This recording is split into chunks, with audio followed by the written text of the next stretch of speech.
अस्सलाम वालेकुम एवरीवन।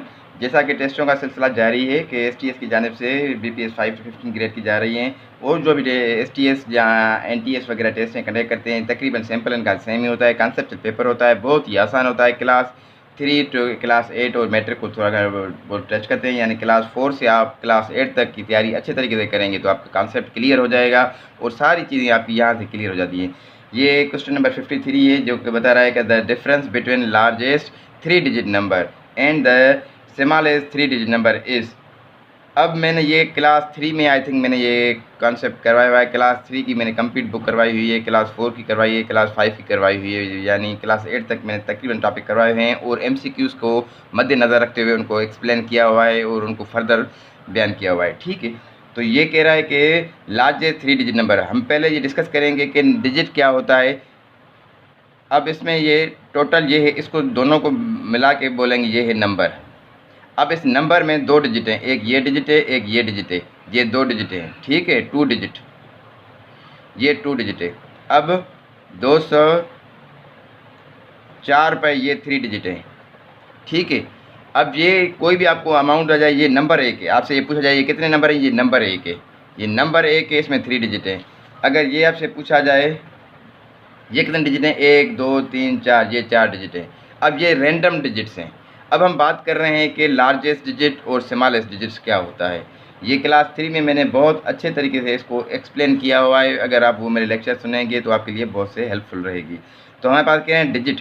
अब ये 1 डिजिट का, ये छोटे में छोटा जो 1 डिजिट होता है वो 1 होता है और 1 डिजिट का लार्जेस्ट नंबर होगा वो होगा 9 होगा। ठीक है, अब ज़ीरो जो होता है वो हमारा होता है, जो हमारे पास होता है होल नंबर में, होल नंबर में ज़ीरो होगा, वरना ज़ीरो की कोई वैल्यू नहीं होती। इस वजह से हमारा जो स्मॉलेस्ट होगा, स्मॉलेस्ट 1 डिजिट नंबर वो 1 होगा, 1 डिजिट नंबर, और 1 डिजिट नंबर लार्जेस्ट वो 9 हो जाएगा। अब ये 1 डिजिट नंबर हो गया। ठीक है, 1 डिजिट। अब 2 डिजिट नंबर जो होगा स्मॉलेस्ट वो कितने हो जाएंगे, स्मॉलेस्ट 2 डिजिट नंबर जो होगा वो होगा आपका 10, और लार्जेस्ट जो होगा या ग्रेटेस्ट या लार्जेस्ट, ठीक है, ये लार्जेस्ट होगा आपका 2 डिजिट नंबर 99। ठीक है, ये हो गया लार्जेस्ट आपका। अब आपका 3 डिजिट आ जाएगा, 3 डिजिट में स्मॉलेस्ट जो नंबर होगा, 3 डिजिट में स्मॉलेस्ट नंबर वो आपका हो जाएगा 100, और 3 डिजिट में आपका लार्जेस्ट नंबर वो हो जाएगा 999, ये हो जाएगा लार्जेस्ट।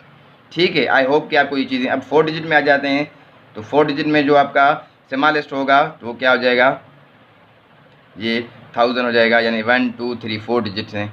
और लार्जेस्ट क्या हो जाएगा आपका, ये हो जाएगा, ये आपका लार्जेस्ट हो जाएगा। ठीक है, अब ये कह रहा है इनका डिफरेंस मालूम करें। अब ये तो मैंने आपको कॉन्सेप्ट बता दिया। अभी इसमें से कोई भी दूसरे पेपरों में कोई दूसरा सवाल आ जाए कि आपसे पूछे 1 डिजिट नंबर जो है वो कौन सा है, तो 1 आपको बताएंगे, स्मॉलेस्ट 1 डिजिट नंबर 1 हो जाएगा। अब आपसे पूछे कि लार्जेस्ट 1 डिजिट नंबर 9 हो जाएगा, स्मॉलेस्ट 3 डिजिट नंबर कौन सा होगा, 3 डिजिट में स्मॉलेस्ट आपका 100 हो जाएगा, लार्जेस्ट में 3 डिजिट नंबर 999 हो जाएगा। इसी तरह से ये आपको घुमा के सवाल दे सकता है। अब इसने डिफरेंस है, इसमें से पूछा है 3 डिजिट्स में से, अभी आपसे डिफरेंस पूछ सकता है कि यहाँ पर 2 कहे और यहाँ पर 1 कहे, ये वैल्यूज़ चेंज कर सकता है। तो आपको कॉन्सेप्ट मालूम होना चाहिए, तो आपको उनको आसानी के साथ सॉल्व कर सकते हैं।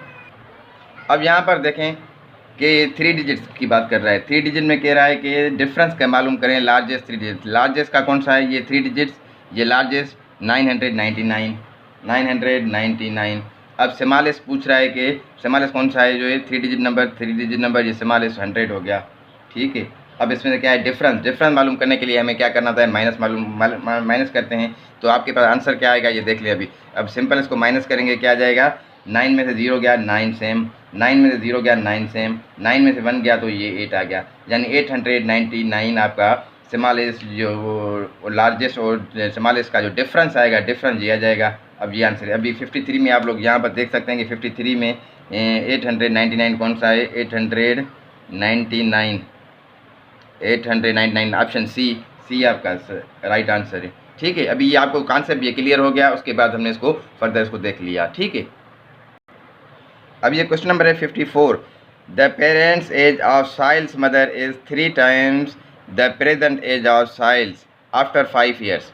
अब ये कह रहा है कि साहिल की जो प्रेजेंट एज है, अब साहिल है, सपोज कर रहे हैं हम साहिल एक्स है, ठीक है, साहिल एक्स है, अब उसकी जो प्रेजेंट एज है वो 3 टाइम्स पेरेंट्स की ज़्यादा है, तो 3 टाइम ज़्यादा करने के लिए क्या करते हैं, 3 टाइम यानी 3x करते हैं। और इन दोनों की जो है 5 साल के बाद की ये बता रहा है, ठीक है। तो वो कितनी हो रही है, their age will be 66 years, यानी इनकी जो 66 एज बनेगी, ठीक है। The parents age of Sahil is, अब साहिल की पेरेंट्स एज कितनी बनेगी। अब इसमें दो कॉन्सेप्ट दे रहा है कि अभी बता रहा है कि साहिल लालों की 5 साल के बाद जो उम्र एज बन रही है वो 3 टाइम ज़्यादा बन रही है, वो कि 66 ईयर्स है। तो अभी आप इनकी करंट एज मालूम करें।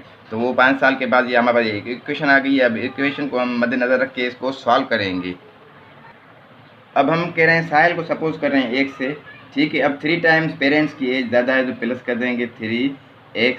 अब ये इज इक्वल टू 66 बन रही है, ठीक है। अब हमारे पास ये स्टेटमेंट आ गई है, इक्वेशन बन गई है। अब इस इक्वेशन को हम क्या करेंगे, सॉल्व करेंगे, ठीक है। अब सॉल्व करने के लिए हमारे पास तरीक़ेकार क्या होता है, ये जैसे भी अब ये सेम जिनके बेस होते हैं उनको ऐड किया जाता है, प्लस में ऐड होते हैं, यानी ये 3x और ये x, ये कितने हो जाएंगे 4x इज इक्वल टू 66।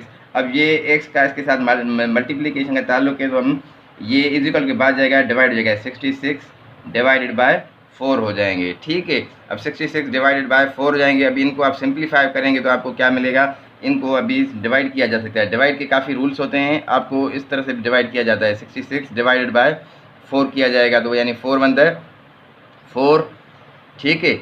अब 6 में 4 गए तो हमारे पास 2 आप बच गए, ऊपर 6 हैं। अब 6 4 का टेबल पढ़ेंगे, 26 पर कितनी मरतबा जाएगा, आप लोग पढ़ सकते हैं टेबल्स, यानी 4 6 24, 4 6 24, 4 6 24। अभी ये कितने बच गए आपके पास, 6 में से 4 गए तो 2 बचेंगे, 0 में 0, यानी आपके पास ये पॉइंट में आ गया, ठीक है। अभी ये पॉइंट लगा के अभी इसको 0 लगा लेंगे, 4 5 20, 4 5 20, तो ये 20 हो गए, ठीक है। अभी 16.5 आपके पास ये अमाउंट आ गया, 16.5। अब इसको राउंड ऑफ करना चाह रहे हैं तो आपका राउंड ऑफ में क्या बन जाता है, 17 बन जाएगा। राउंड ऑफ करेंगे तो 17 बन जाएगा। अभी राउंड ऑफ करेंगे क्योंकि ये 5 आ रहा है, तो ठीक है। ये 17 कहें या 16.5 कहें, तो इसकी ये जो बनेगी ये करंट एज बन जाएगी, मगर ये 5 ईयर्स पहले की बात कर रहा है, क्वेश्चन में कह रहा है 5 ईयर्स की बात कर रहा है। तो अभी आप इसको क्या करेंगे, इसमें से 5 ईयर्स माइनस कर देंगे, यानी 17 में से 5 ईयर्स माइनस करेंगे तो कितना आंसर बचेगा आपके पास, 7 में से 5 गए तो आपके पास कितने बचेंगे, 2 और ये 1 सेम बच गए, यानी 12, ठीक है। तो 12 आपके पास बच गए। अभी ऑप्शंस में देखें तो कहाँ पर आपके ऑप्शंस में 12 मिल रहा है, ये देखें, ये आपका क्वेश्चन नंबर है 54 में 12 ईयर, यानी ऑप्शन ए आपका जो है राइट आंसर आ रहा है, ठीक है। उसमें 12 ईयर्स आ जाए, ये ईयर्स आ जाए, ये आपका आंसर रहेगा, ठीक है। अभी इसमें से कोई भी आपको वैल्यू चेंज कर दे, ये 5 साल के रहा है, यहाँ पर आपको कहे 10 साल के बाद है या 15 साल के बाद, उतनी आप यहाँ से माइनस कर देंगे और ये आपकी इक्वेशन हो गई। आई होप कि ये चीज़ें आपको समझ में आ रही हैं। तो हमारे page motivational skills by Sufi sir को फॉलो करें, सब्सक्राइब करें, प्लेलिस्ट को फॉलो करें और दूसरों तक शेयर करें ताकि दूसरों का भी फ़ायदा हो सके। Thanks for watching, remember us in your prayers.